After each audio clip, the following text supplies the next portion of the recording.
Presiden Joko Widodo telah mengumumkan libur nasional Idul Fitri 1443 Hijriah dan cuti bersama Lebaran 2022.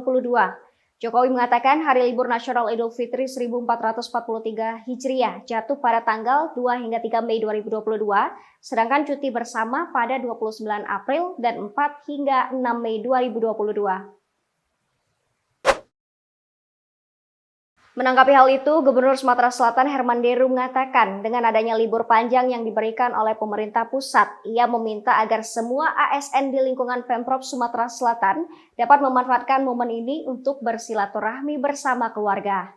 Tak hanya ASN, ia juga meminta kepada masyarakat untuk tetap menerapkan protokol kesehatan karena pandemi COVID-19 masih terjadi saat ini. Ia menegaskan libur dan cuti lebaran tahun ini cukup panjang, yakni 11 hari. Untuk itu tidak ada alasan lagi bagi ASN atau pegawai di pemerintahan untuk menambah jadwal cuti. Berhenti saja jadi ASN, ini libur sudah panjang, kata Herman Deru.